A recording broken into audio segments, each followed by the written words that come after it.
Hi everyone, welcome. Tonight we have a pre-recorded presentation of beginner bird ID with Zach Hutchinson from the Audubon Rockies.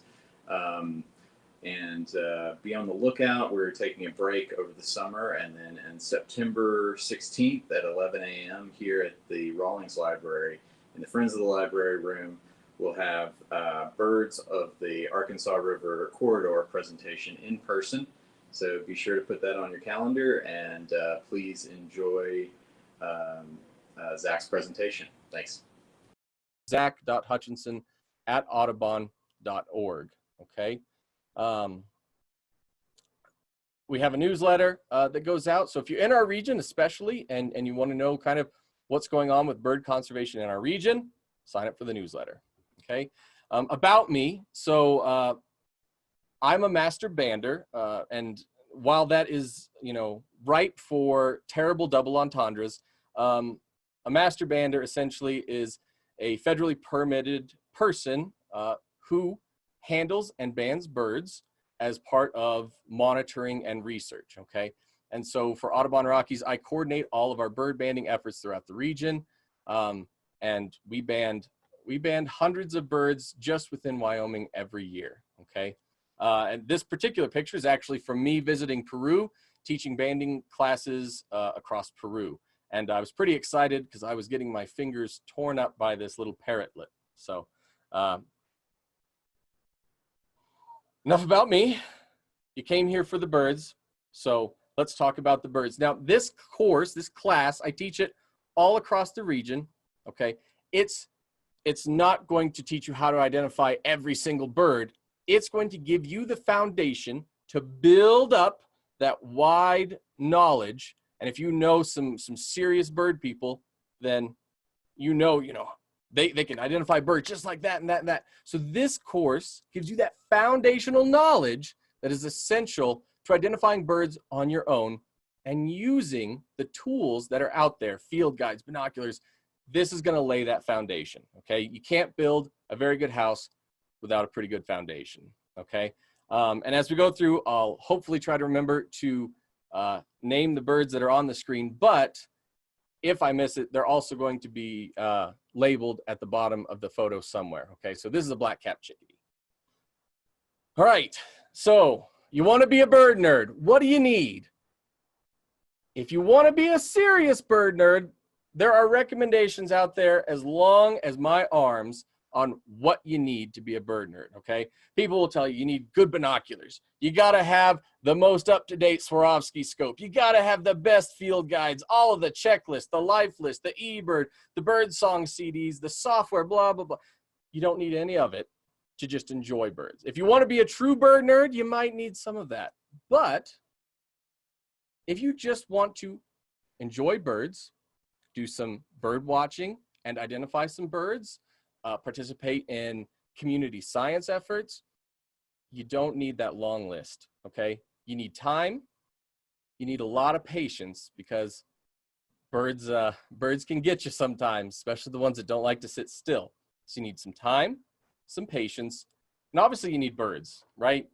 You can't identify a bird if you can't see it or hear it. So time, patience, and birds, those are the things you need. And of course, to have birds, we need the places they need, and that's what Audubon does. We protect birds in the places they need, okay?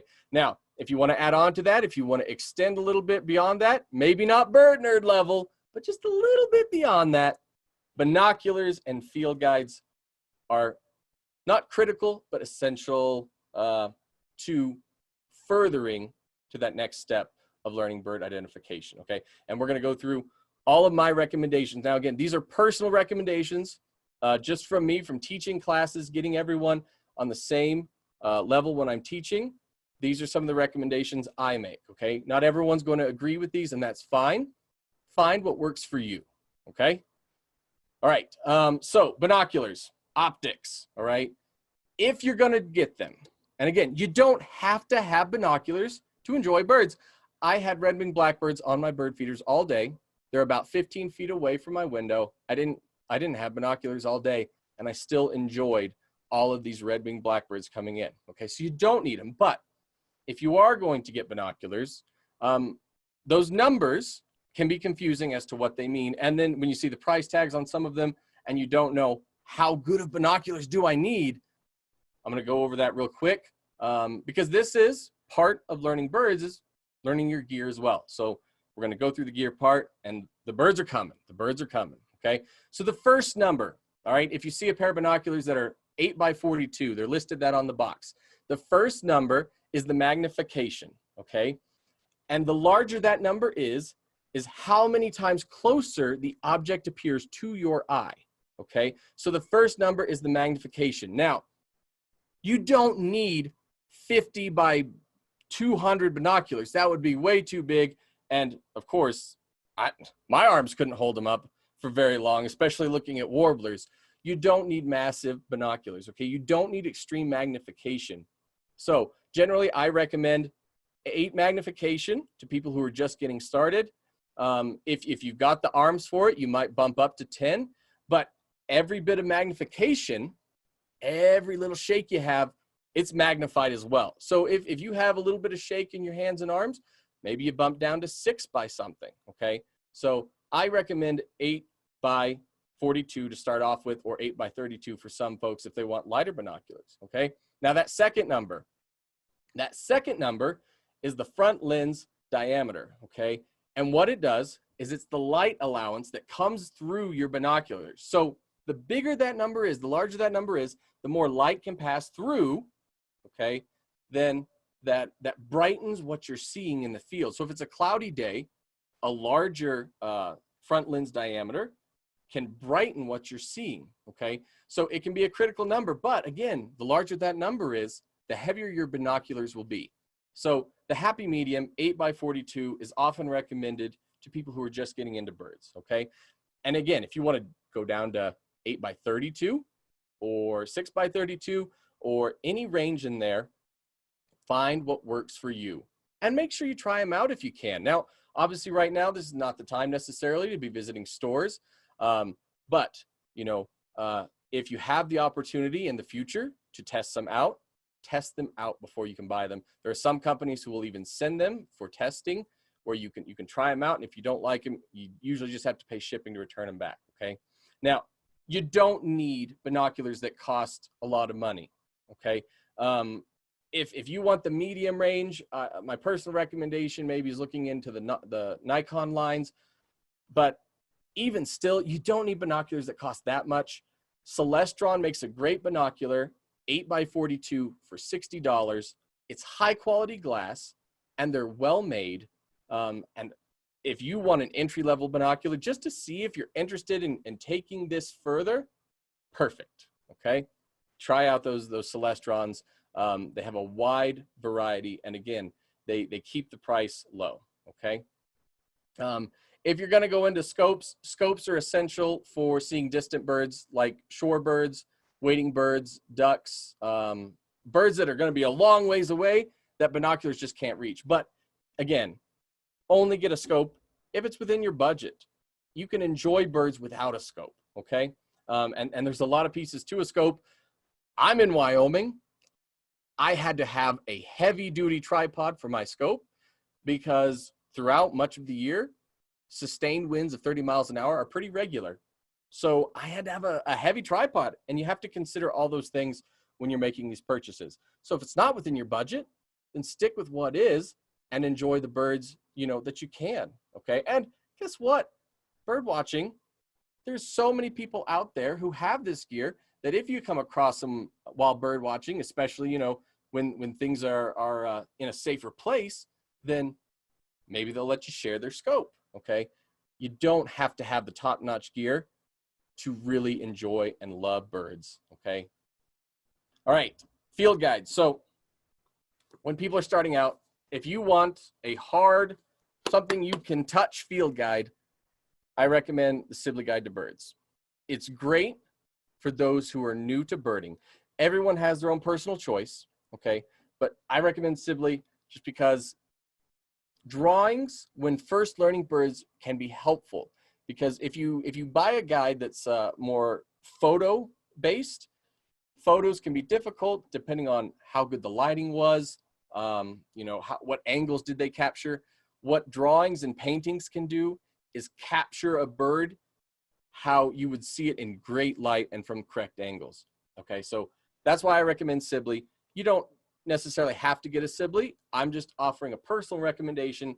If you don't know which one to get, Sibley's a great place to start. Okay, but if you don't want to buy a guide, there are so many apps available for those who love birds. Okay, there's the Audubon app, which is a free app. So if you have a smartphone, you can go to the Google Play Store or Apple Store and download the Audubon app for free. It will help you identify birds. It has a field guide within it, and it has all of these amazing resources attached to it. There's also Merlin, which is from Cornell Lab of Ornithology, and it does some of the same things. And then it also plugs into eBird data and shows you how likely a species is to be at your location at your time of year. Okay, and you can see that on the slide there. It shows you the occurrence across the year for the species that got captured in that image. Okay, if you love raptors, there's just a Raptor ID app, and it's an amazing piece of work, and so it's free. Again, it's free. All of these apps that are up here are free. And eBird is a great community science project that allows you to capture your sightings, to help track for yourself, but also then to help contribute to ongoing monitoring for bird populations worldwide. Okay. Social media. Again, I'm loading you up with resources. I hope you're writing down or you're going to come back and watch this, because I'm loading you up with resources. And that's never a bad thing, especially when they're free, like social media. So if you have Facebook, there's a group called What's This Bird? All right. It will help you to identify birds, and they can often even help you learn how to identify the bird you're posting about. They all have specific rules, so make sure you read the rules. There's just a Raptor ID group. Okay. There's a group for just ducks, which I love the name. Duck, duck, goose, waterfowl identification. Yes, please. More funny bird names. Okay. There's one for sparrows. A lot of people don't like identifying sparrows, and I understand that. And there's a group just for that. Okay. There's websites out there. All right. There's all about birds. There's Birds in North America. Audubon has a free online guide using David Sibley's paintings and Ken Kaufman's information. Okay. And then eBird has the app as well as the online resource, and it's rolling out a resource guide, an online guide as well. So many resources. If your mind's about to explode, trust me, I understand. It's a lot. Okay. So filter through them over time. This is not a race. It's not a sprint. Okay. This is something to take your time on. It's like a lazy river. Just let bird watching take you where it's going to take you. Okay. And use these resources as you find appropriate. Okay. If you want to learn bird songs, there's CDs out there, obviously, but then there's websites, Larkwire, Bird Academy, and then National Audubon Society has Birding by Ear. Okay. And you can find that through the Audubon website. So resources out there to help you learn the audio part of bird identification, which is a critical piece. Okay. Now, all those resources are helpful. However, when you think about the fact that there are 10,000 plus species in the world, how hard would it be to memorize every little piece of all 10,000 species? And then you have to remember there's differences between males, females, juveniles, immature, seasonal plumage changes, definitive plumage changes, genetic mutations, and hybrids. It's a lot of little pieces. And that's why a foundation is critical. Okay. Without the foundation, there are few people who could memorize all of the little differences between all 10,000 species, males, females, juveniles, etc. Okay. So lay the foundation so that, let's say maybe you do travel to a new state or a new country or a new province. Okay. If you do that, the foundation gives you then the knowledge you need to use a new field guide in a new place. Okay. When I went to Peru, I couldn't identify all the birds of Peru. It's not like I could memorize them, right? But I used the foundation that I had been taught to then use the field guide, use the resources that were available, and identify birds as I went. Okay. So don't be overwhelmed. Take it little by little and use the foundation we're laying right now. Okay. All right. Remember, we're sitting here make sure to stretch, make sure to stand up, all right? I can't see most of you, so if you want to dance, maybe do a little dance, okay? Do something, just remember not to sit, because this is going to go for a little bit longer, all right? And by a little bit, I mean we're scheduled to go for another 40 minutes or so. So take time to stretch as I'm going through this, okay?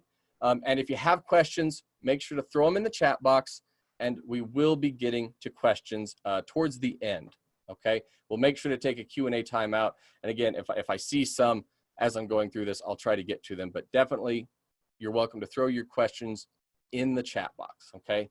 And stretch like that trumpeter swan is doing right there, okay? Get in a good stretch like that. Oh, it's one of my favorite photos right there. Okay, bird basics. Bird identification basics. Let me correct myself. It's not a step kind of a thing, because when you are observing a bird, and I mean you're observing it visually or you can hear it, okay? When you're observing a bird, there are a lot of pieces that are interconnected and they create a web, and that's what you're seeing. This is my bird identification web. Everything relates to the other pieces of the web, okay? So if you see a bird, also make sure to listen for it, okay? So you're connecting the visible and the audible. But don't forget where you are, when you are, okay? And what habitat and what behaviors was it exhibiting? All of those things are connected, and we're going to go into each of those in depth as part of this, okay? So there's three parts. There's three basic parts to that identification, and this is our foundation. What's visible, what's audible, and what is my context? So when you see a bird, those are the thoughts that should lead then to more questions, okay, or to observations, all right? So that is our basic bird identification web. What's visible, what's audible, and what is my context, okay? All right. So you see a bird. Another way that you'll hear birders talk about when you see a bird is, and maybe they won't refer to it as the ID web, they'll say use GIS or JIS. You'll hear it called both, okay? It's actually a term that originates from World War II pilots, which means general impression of size and shape. But those are just a few pieces of the overall, the pie, right? I mean, everyone likes a good pie. So these are just a few pieces of the pie that make up that beautiful life bird pie, okay? So if you hear this term, that's what they're talking about, bringing everything together, okay? Now, it's referring specifically to size and shape, and without me telling you a thing about this silhouette that's just a standard graphic that comes through, you know, whatever presentation tool I'm using, most of you can probably tell that's a goose, right? Some sort of waterfowl, probably a goose, okay? You just used GIS, even if you never heard the term before and you identify that bird when it came up as some type of goose, you used it because you already have a lot of knowledge and maybe you just aren't recognizing it right off the bat, okay? So you have the knowledge, you were able to apply it to that goose or goose-like bird, okay? So you take the web, and I call this the rainbow stairway to bird heaven, which is identifying a really tough bird, all right? When you get to the point where you can identify accipiters from just their silhouette, that is the peak of bird identification, okay? And so these are the steps. And again, these all relate to the bird web. What's visible, what's audible, what's the context, okay? So shape, and then size, field markings. Did it make a sound? Where's it at? What's the habitat? What's it doing? All of these, if you can capture information from each one of those, you will get to bird identification peak, okay? So much faster, okay? So consider these. This is that foundation, okay? We go from the web, which is very broad, to specific steps from the web, okay? Or a specific walkway from the web. And sometimes you won't get certain parts of these, but get as much information as you can, okay? It's critical. So if we start with something like shape, okay, which was our first step there on the rainbow walkway, You may not be able to identify all these species, but some of them you might, okay? You can at least maybe tell me, hey, you know, well, there's that weird goose again, right? Maybe that bird over there that's in the cattails, some sort of heron or egret, okay? That's using the shape to narrow down your identification, okay? Bird families generally share similar features. So what you're doing when you start to narrow them down by just shape, you're already sorting using your brain, you're sorting into families. Hey, that's a goose, so that's in the waterfowl, right? That's in the duck and goose family, okay? Or the heron or egret bird, right? That's into that family. Maybe you can tell that's a hawk on the top left, right? So you narrow that one down. You can do so much more already than I think sometimes we give ourselves credit for, okay? Because you know a lot of these basic shapes, all right? That middle bird, that's a bird that very obvious in the southern parts of the United States, a scissor-tail flycatcher. Again, you could just tell what that bird is if you've seen it before, especially just from that shape, because it has a distinct shape. Most birds have a somewhat distinct shape, okay? Or at least the families do. Just like then you see the black skimmer down there in the bottom right. Okay, now if you apply it to actual photos, these birds are both birds that spend time in the northern parts of North America, and then winter, you know, down into the central parts of North America, okay? And while they have similar behavior sometimes and share similar habitats, they have very distinct shapes, okay? In fact, most owls versus hawks are going to have distinct shapes. Owls, you can see it has that broad neck from all those feathers. If you saw an owl without the feathers, looks very different. But because of its feathers, its shape is that more bulky, cowled look, okay? Versus a hawk, which has that more restricted area around the neck and a smaller head appearance. And again, it's because of the feathers, okay? So just shape, even if you can't tell me what species each of these are, most of you could have probably told me one's an owl, one's a hawk, just from shape, okay? So again, these are those pieces you need. And a lot of you know this already, okay? We go from shape to size. And we teach people use common birds as reference points for size. Birds that just about everyone in North America knows. House sparrow. I can hear house sparrows outside my house right now fighting over sunflower seed, okay? American robin. Most of us will see these at some point during the year, okay? And American crow, very widespread across most of North America. Use these three as your comparison points, okay? Thinking of the house sparrow as a smaller bird, so is it larger or smaller than a house sparrow? And the American robin as your medium-sized bird, okay? Is it larger or smaller than that? And then your crow, is it larger or smaller than that? Now, I have a trick that if you use a fairly standard field guide, okay? So if you have a fairly standard field guide like Sibley, I have a trick, okay? Everything, just about everything that's larger than a crow is in the front third of your book. Everything that's about crow to robin size, with a few exceptions, looking at you hummingbirds, yeah, all right? But everything that's about crow to robin size, middle third of your book.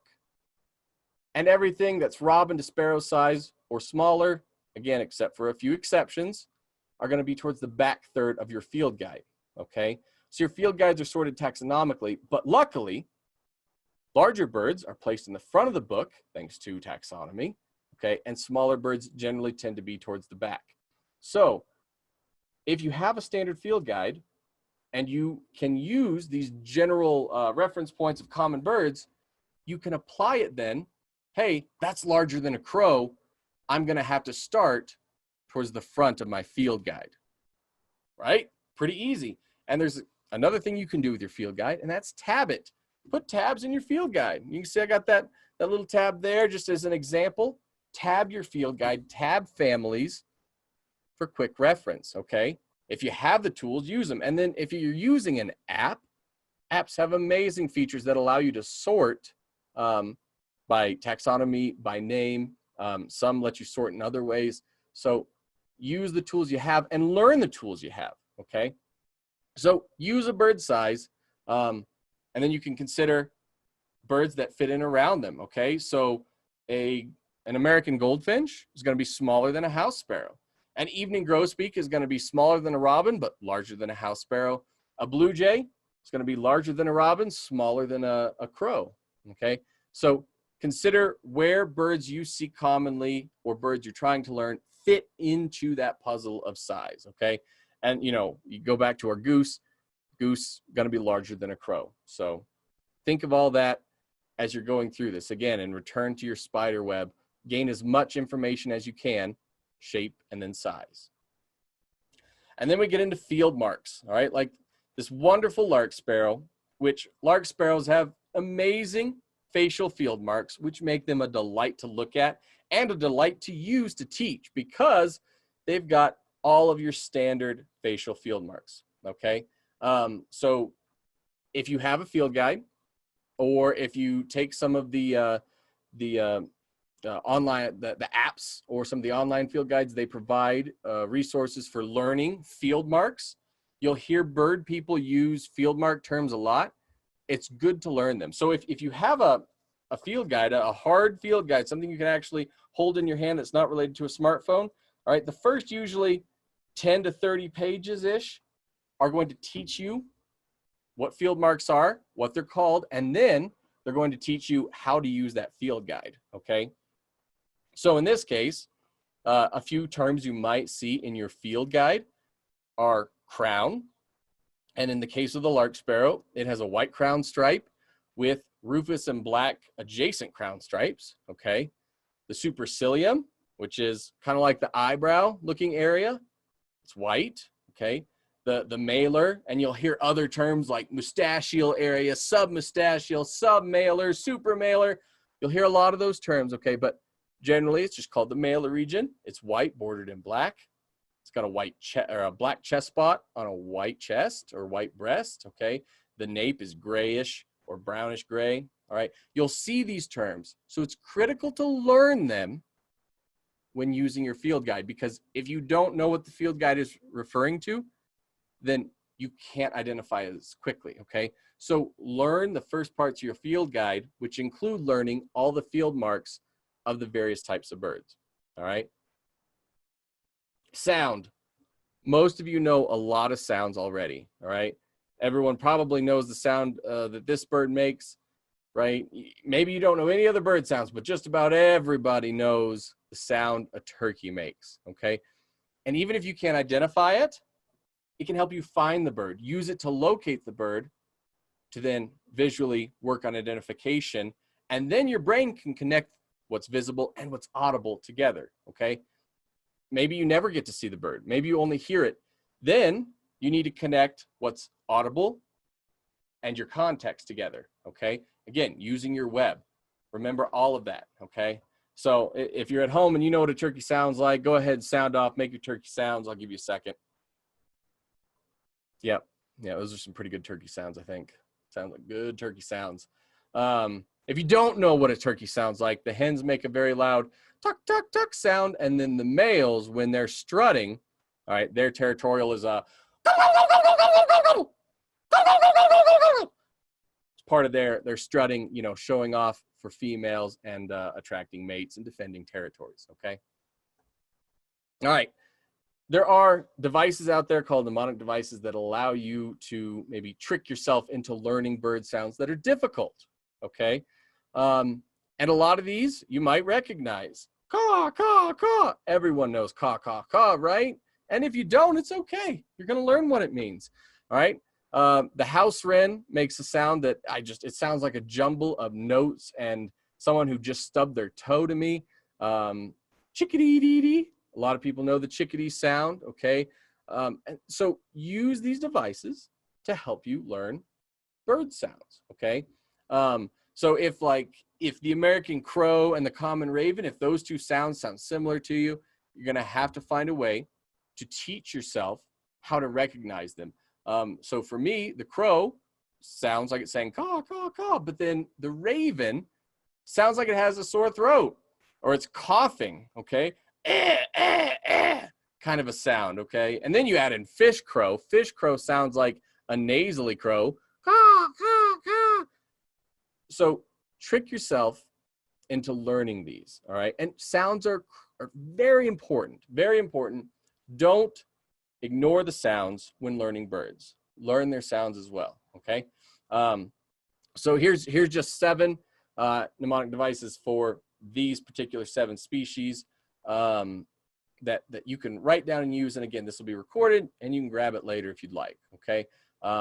But just find ways to help yourself learn bird sound. And most field guides also will give you some devices as well to remember these, okay?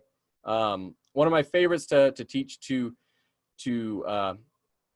school groups when I'm working with school groups is the American goldfinch. It looks kind of like a potato chip when it's in breeding plumage, that bright yellow, and then it flies kind of in the shape of a potato chip.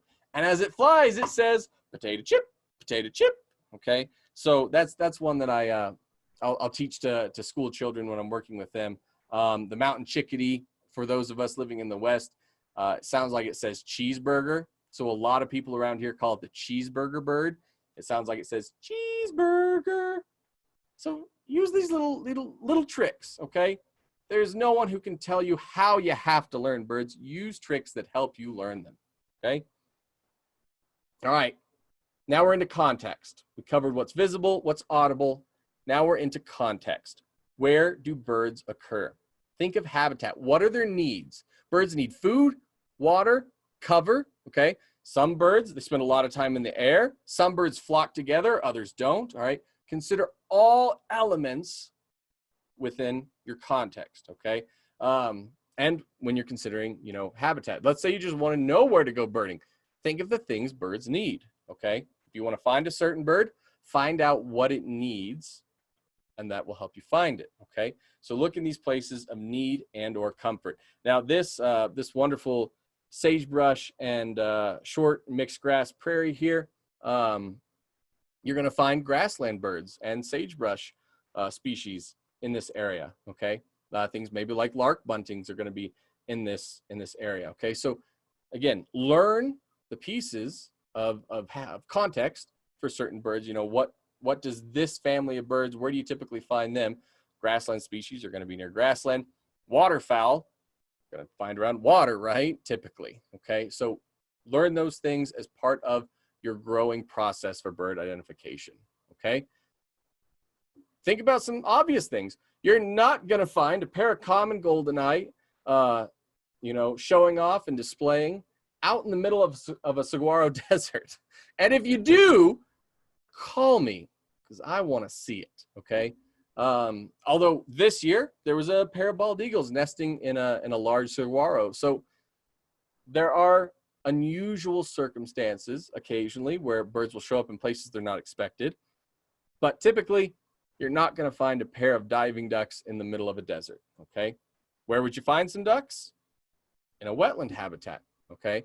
So consider that, like these hooded mergans are, especially in their breeding season, where are you going to find them? In places where they can properly and safely raise chicks, okay? What about your bird feeder? Think about the common birds that you experience at a bird feeder, okay? You typically aren't going to find a trumpeter swan at your bird feeder. And if you do, take a picture and submit it to the Audubon photography contest, because that's something everyone wants to see, okay? So think of the common birds that come to your feeder. So when you see birds at your feeder and you're trying to identify them, you know which area of your book you need to be going to. Finches are one of the most common feeder birds. Finches and certain species of sparrow. So you're going to be at the back of your book for a lot of your feeder birds, okay? Consider all that, like evening grosbeaks.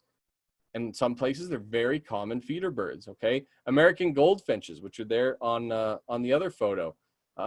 Think about your common feeder birds, okay? Your bird feeder, it is still something that you need to consider contextually, because there are some birds that just won't come to feeders, okay? They just typically don't come to feeders. You're not going to find snow buntings and Lapland longspurs at feeders typically, right? Where are you going to find them? Snow-covered fields out in the middle of wide open spaces, okay? Context. Think of your context and use it, because you can eliminate so many species just from learning context, okay? Where are you going to find tree sparrows? Near brushy habitat, oftentimes where there's also some nice riparian habitat with, you know, brushy, weedy areas, maybe a few trees, okay? Where are you going to find red crossbills? Crossbills pretty much depend on pine cones. So you need to find conifer trees that have a good crop of cone, okay? Great way. All right. Now, another piece of context is behavior. So many birds are distinct in their behaviors. Think of woodpeckers. Everyone knows what woodpeckers do. They climb up trees, sometimes down trees, but still facing upright, right? And they peck on things. Woodpeckers have a distinct behavior, okay? So recognizing distinct behaviors, or if you see a bird, you don't know what it is, and you're taking notes about your observation, make sure to take down what behavior was it exhibiting? What was it doing? It's critical. I mean, if a bird is pecking, hey, that's a piece of information you're going to want to know when you try to identify it in your field guide, okay? So consider birds, some birds, they feed or forage in a certain way. They fly in a certain way. Some birds give crazy displays like turkeys or sage grouse or prairie chickens. Consider all of these behaviors, okay? It's an important part of context. And a lot of times, a very distinct behavior can help you find an identification that much faster. I mean, just lickety split, you'll have that identification, okay? Birds that creep up or down a tree. Nuthatches can go up or down a tree, whereas brown creepers typically only go up a tree. Very distinct behaviors. So if you see a bird going down a tree, head pointed down, probably not a brown creeper, because brown creepers only go up the tree, okay? So all critical pieces. Warblers are known for not sitting still, just constantly flitting around, picking insects off of leaves. You know, they're gleaning insects or they're fly catching insects out in the air. So warblers are the birds, rarely do they sit still, okay? And they're some of the most sought after birds. And as you can see from these photos, there's a reason. They are colorful, they are gorgeous, okay? They're beautiful singers, and they are constantly moving. So they often are easy to find initially, but then hard to keep track of after you've seen them, okay? Other birds with distinct behaviors, raptors, all right? Diurnal raptors, hawks, eagles, they're often found soaring, okay? Wings wide open, soaring across an open space. That's a distinct behavior, okay? There are birds that you just don't see soar like that, where they'll ride thermals to get height, you know, they'll climb higher without flapping, okay? You don't see that in a lot of species. So that's a distinct behavior, okay? And your field guide will talk about distinct behaviors that are useful to identification, okay? Now, if you think about it, your brain is like a computer, okay? And let's say you're trying to find, maybe you're in an online store and you're trying to find a product, and you apply filters to help narrow down your results, okay? That is what this is. Your brain is applying filters through what's visible, what's audible, and what's your context. And this is just a drawing with bird silhouettes. And yet, there's a lot of visible clues and there's a lot of contextual clues. Now, it's hard right now for the audible. I can make some bird sounds, but I'll save you from that. Use what's visible right now. Use, you know, what you can see, but then also take into your brain the context, and you'll start filtering out certain things, okay? So think of your brain like that computer, you know, that program that filters out results to help narrow down so you can find your product faster. That's what your brain is doing for identifying birds, okay? Let's jump in here. There's a bird down in some cattails. Okay, now we can see the shape of the bird. We can see the size of the bird as it relates to the cattails. We also have context. Notice I said cattails. Well, that's a pretty distinct habitat type, right? Okay, there we go. We can narrow that down into herons and egrets, wading birds, okay? It's larger than some cattails that look pretty mature.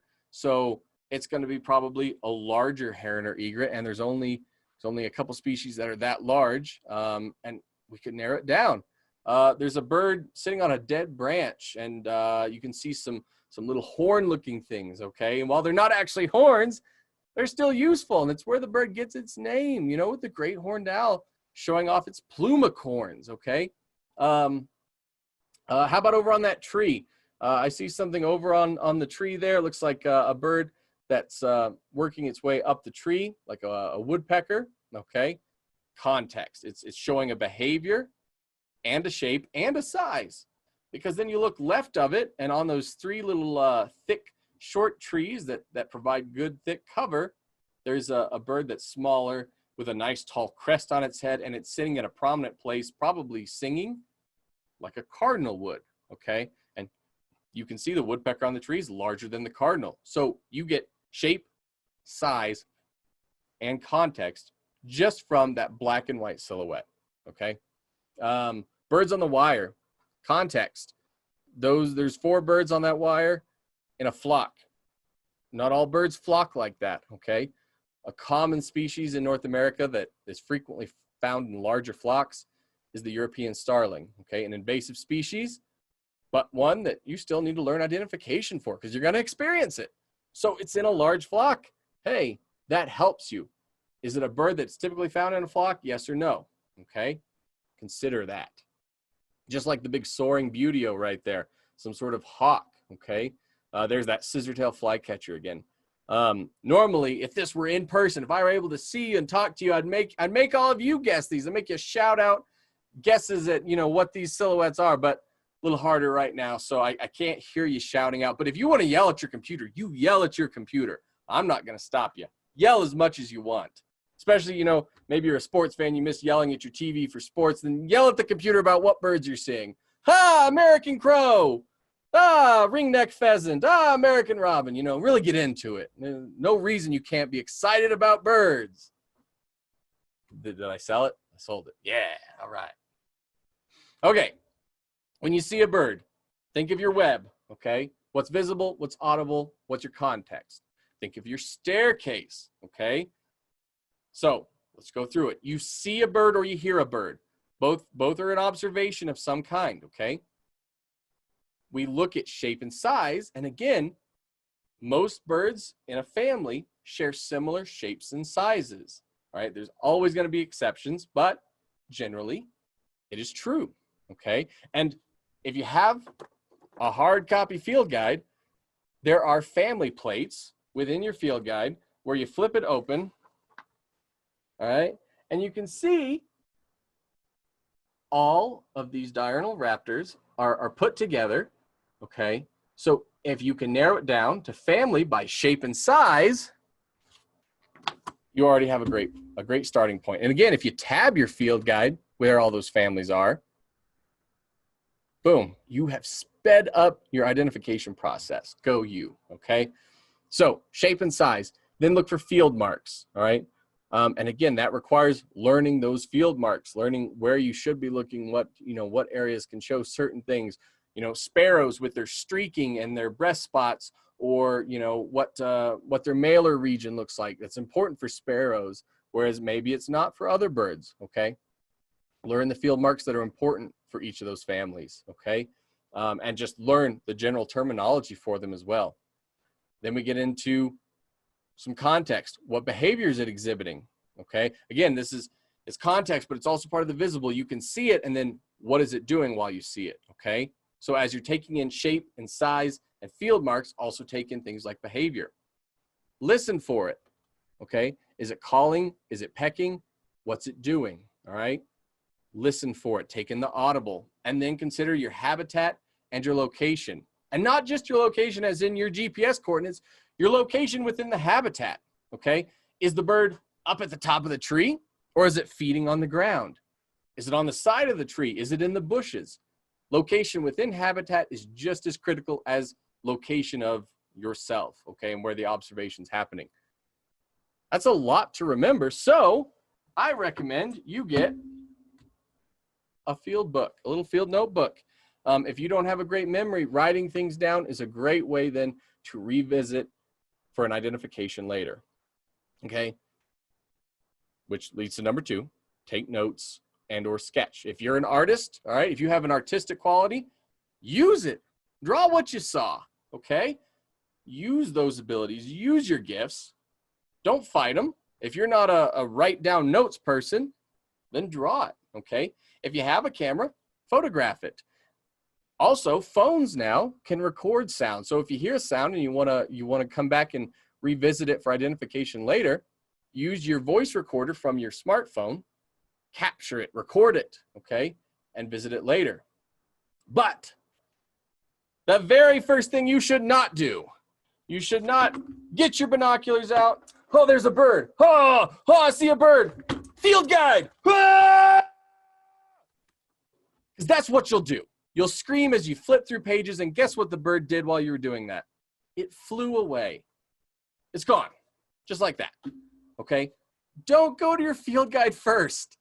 Get all of the information you can, then go to your field guide, all right? You'll just sit here doing this. Well, nope, and the bird's gone, and you can't get any more information.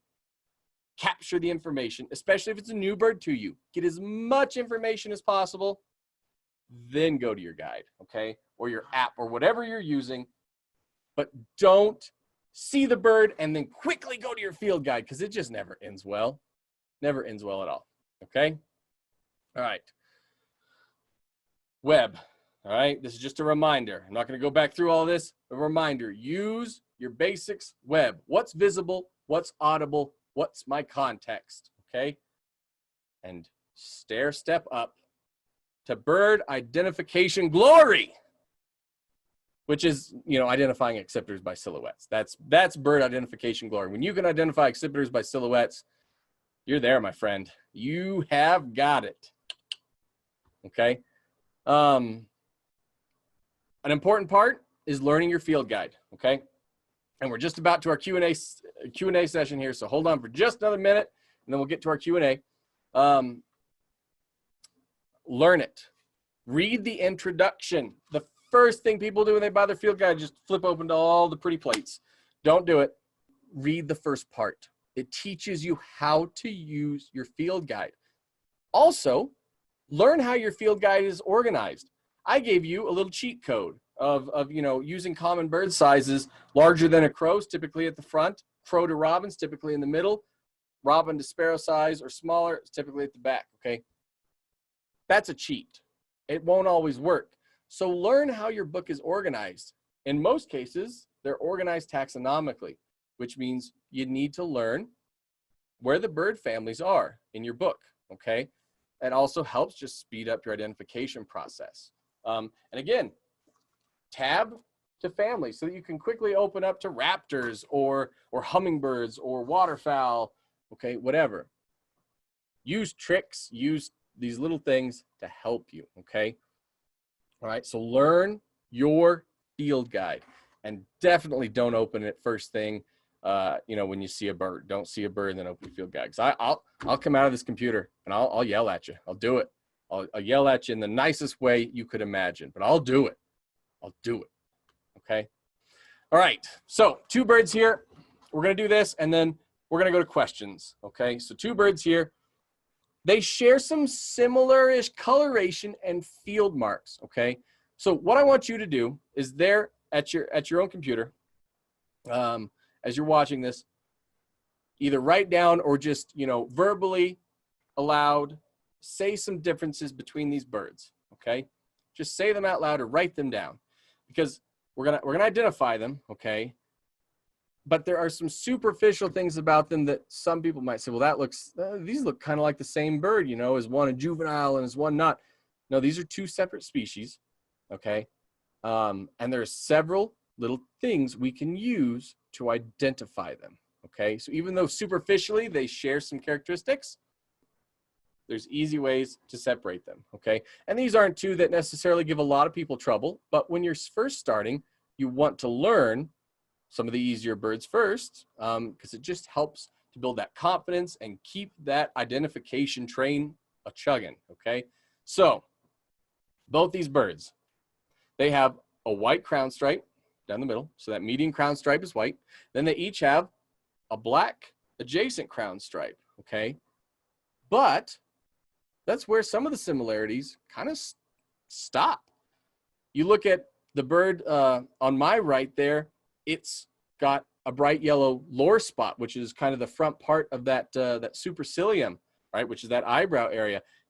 You can see bright yellow. The other bird doesn't have that, all right? One of them has a bright white throat. Again, the other bird kind of a grayish throat. Look at the bill color. One bird has a bright orange bill. The other bird has a gray bill, okay? So there are things that we could be picking up out of both of these for identification. Now, this is all visible.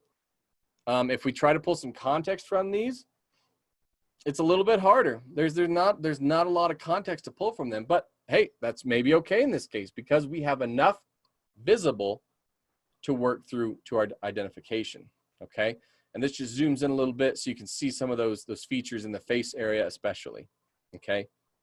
Superficially, they can be similar, but these are an obvious pair of birds that while they share some field marks that are kind of similar, there's very obvious things that are different. And that's all I want you to do is I wanted you to write down what is different, okay?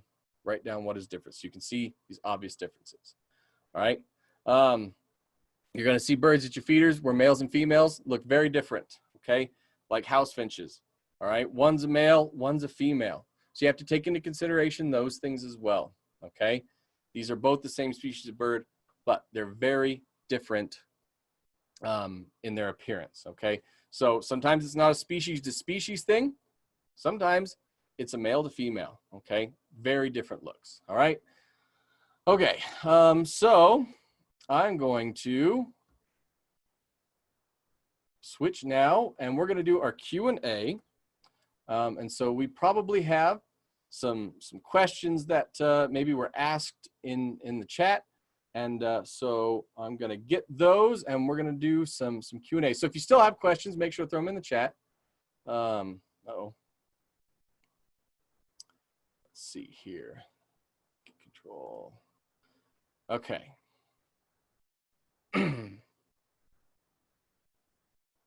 All right. Hold that there. Let's put that there. Okay, all right. And Miss Julie's coming in and she's gonna read some select questions out and then I will answer them. Hey, Zach, you've given us a great presentation and some great information on bird identification, and your bird calls are fantastic. This has been a lot of fun. Right now, we haven't had any chats come through, any questions come through our chat, actually. And so I'm wondering if, since we have a couple of minutes left, if we don't have any bird identification questions, if you might want to wrap up today by telling us maybe one of your favorite birding stories. Okay. Now, I have a bunch of messages in the chat. Are you not seeing those? No, I don't. Okay, that's all right. You know what? Then I'll just grab them. I will. I'm going to stop my screen share then. Oh, good. Okay, I'll all right. Out. I will pull these up. Okay. Let me grab some of these. Okay, so someone from Denver is asking about more birds present this spring than other years. You know, migration is a tricky thing. It depends on weather patterns. It depends on, you know, cyclical patterns within birds. So, you know, if you're seeing more of a certain type of bird, it's very possible that that species, you know, maybe it had a productive year, you know, the year before. Almost all bird species do show some cyclical pattern in their population. So it's a big question to answer. So I can't give you a definitive one on, you know, are you seeing more birds? Well, if you're seeing more birds, it's hard for me to argue against you, right? Okay, let's see here.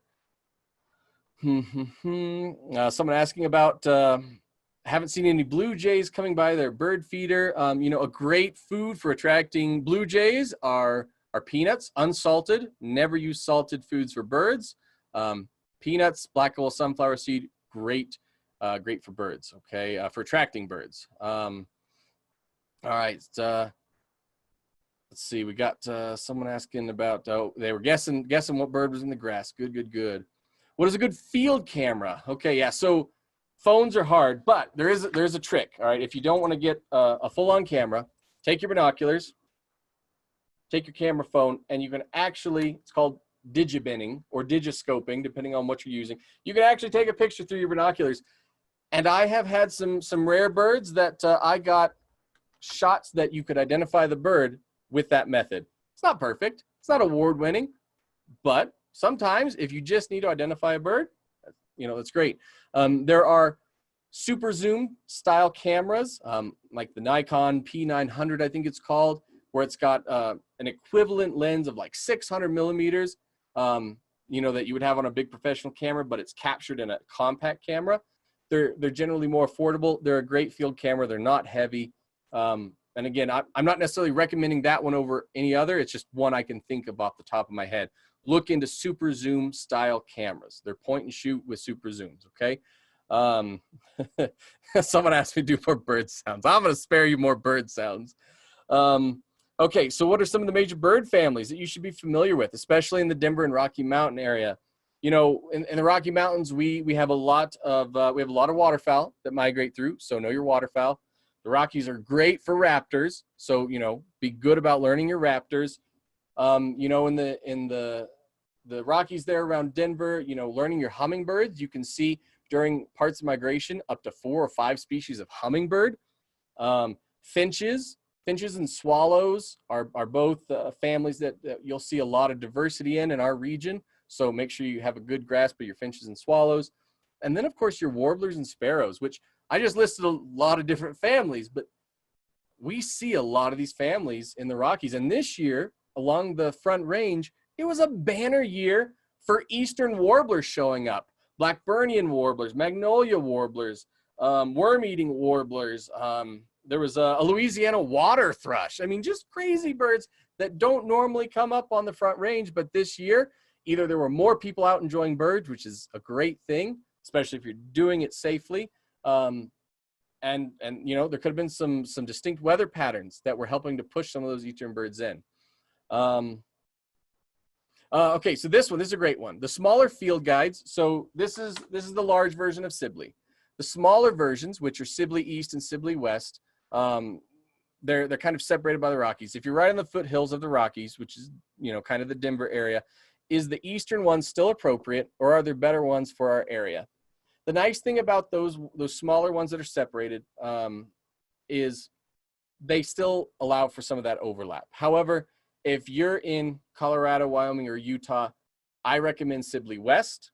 If you want a pocket-sized field guide, if you get the full size, it covers everything, right? But if you want a pocket-sized one, Sibley West is what I recommend for our region, because the few eastern species that we do get usually are still covered by Sibley West, okay? It's a smaller version.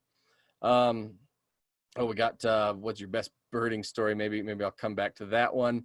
Let's see. Is it true that the male is always the more colorful bird? Great question. So, no.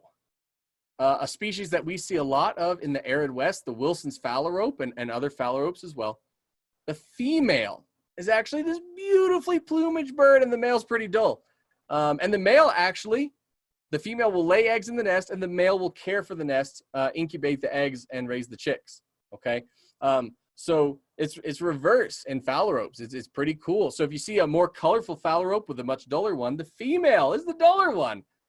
Birds are cool. Birds are so cool. Let's see here. I'll do one more question, then I'll tell you my best bird story, and then we'll call it a day, because I'm about to lose my voice.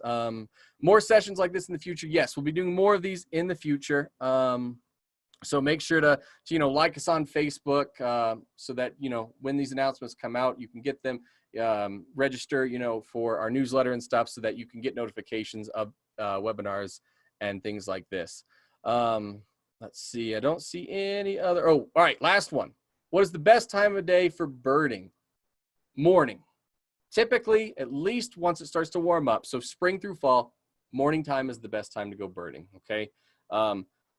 Especially right now, the dawn chorus is when all of the singing birds, they start singing before the sun is even up, okay? And it's a wonderful time to get out and experience it. Usually there's less people, okay? Cooler temperatures, and the birds are active, as the insects especially are starting to get active, and they're starting to defend their territories for the beginning of the day. The birds are active, and it's a great time to go out. Okay. All right. Best birding story, and then we'll call it good because I'm already a little bit over. So I was doing the Great Texas Birding Classic several years ago with a pair of friends, which is it's a birding competition in Texas. And to count the bird, you need at least 2 members of your party to see the bird. So I'm driving, and I see a gray hawk fly over. And it wasn't a bird we had for our count yet.